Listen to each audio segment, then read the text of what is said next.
উন্নয়নের বার্তা নিয়ে পথে তৃণমূলের উন্নয়নের সংলাপ যাত্রা রাজগঞ্জের মান্তাদারিতে।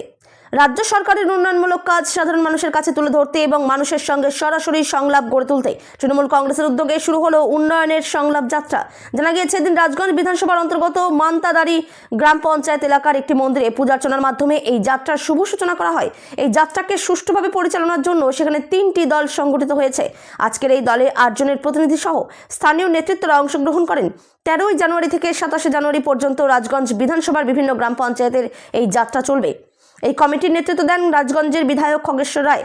এছাড়াও উপস্থিত ছিলেন রাজগঞ্জ ব্লক তৃণমূল কংগ্রেসের সভাপতি অরিন্দম ব্যানার্জি, মহিলা তৃণমূল কংগ্রেস নেত্রী সর্বাণী ধারা, যুব তৃণমূল কংগ্রেসের সভাপতি নীলাদ্রি ঘোষ, অর্চনা রায়, রাজু সাহানি, দেবাশিস বিশ্বাস, মোসারহ হোসেন সহ আরও বহু তৃণমূল নেতৃত্ব ও কর্মী সমর্থকরা।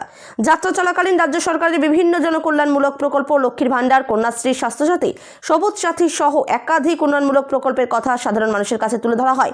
পাশাপাশি মানুষের অভাব অভিযোগ শোনা হয় এবং তার সমাধানের আশ্বাস দেওয়া হয়।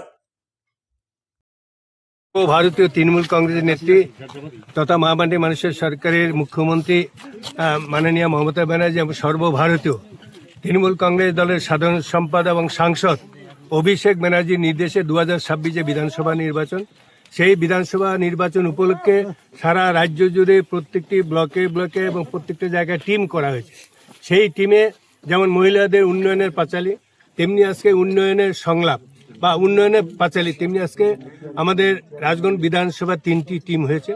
একটা টিমের ক্যাপ্টেন আমি, আরেকটা টিমের ক্যাপ্টেন হচ্ছে ডিপিসি চেয়ারম্যান লক্ষ্মণ রায়, আরেকটা টিমের ক্যাপ্টেন হচ্ছে জলপাইগুড়ি SC/ST সেলের সভাপতি কৃষ্ণ দাস। তেমনি আজকে আমার টিম, বিধায়কের টিমের সঙ্গে আমার সঙ্গে যেমন আছে আমাদের রাজগঞ্জ ব্লক তৃণমূল কংগ্রেস সভাপতি অরিন্দম ব্যানার্জি, উপস্থিত আছে মহিলা তৃণমূল কংগ্রেস সভানেত্রী সর্বাণী ধারা, উপস্থিত আছে রাজগঞ্জ পঞ্চায়েত সমিতির শিক্ষা কর্মকর্তা অর্চনা রায় বর্মন, উপস্থিত আছে বেলাগা অঞ্চলের চেয়ারম্যান দেবাশিস বিশ্বাস, উপস্থিত আছে আমাদের সদরের ব্লক আইনটির সভাপতি রাজু সাহানি থেকে শুরু করে আরও আমাদের যুব তৃণমূল কংগ্রেস সভাপতি নীলাদ্রি বোস থেকে শুরু করে এই অঞ্চলের সভাপতি মোশারফ থেকে শুরু আরো অনেকের নেতৃত্ব আছে। প্রধান আছে অর্চনা রায় আছে, উপস্থিত আছে এবং অনেক নেতৃত্ব, আমাদের প্রত্যেকটা নেতৃত্ব আছে। সর্বপ্রথম আমরা টাকিমারিতে রাধা গোবিন্দের মন্দিরে পূজা দিলাম। পূজা দিয়ে এখন বিভিন্ন জায়গায় পরিক্রমা করে আজকে যেমন জয়নিং আছে, তারপরে তোমার লাঞ্চ মধ্যাহ্ন ভোজের ব্যবস্থা করা হয়েছে আমাদের দলের তরফ থেকে। তারপরে রাত্রিবেলায় আবার ডিনারের ব্যবস্থা করা হয়েছে। তাই প্রথম আমরা শুরু করলাম, দেখলাম যে প্রথমেই রাধা গোবিন্দ মন্দিরে পূজা দিয়ে এত ভালো লাগলো। তাতে যেটা দেখলাম যে এবারকার যে আমরা শুরু করলাম, তাতে যেটা আভাস পেলাম, যেটা দেখলাম জনসমাগম খুব ভালো লাগলো। নিশ্চয়ই এবারে 26-এ আবার যেটা প্রথম আমরা রাধা গোবিন্দের পূজা দিলাম, তাতে যেটা আমরা আভাস পেলাম, ভিতরে ভিতরে চিন্তা করলাম ঠাকুরের যেটা এবারেও চতুর্থবারের জন্য মুখ্যমন্ত্রী মমতা ব্যানার্জি হচ্ছে। দাঁড়িয়ে কি বার্তা নিয়ে যাচ্ছেন? কি বার্তা নিয়ে যাব যে 15 বছর হয়নি, আরো 2 মাস বাকি আছে, যে উন্নয়নের এই 14 বছর 8 মাসে বা 10 মাসে কি কি উন্নয়ন হয়, সেই উন্নয়নের বার্তা বিভিন্ন জায়গায় বৈঠক হবে।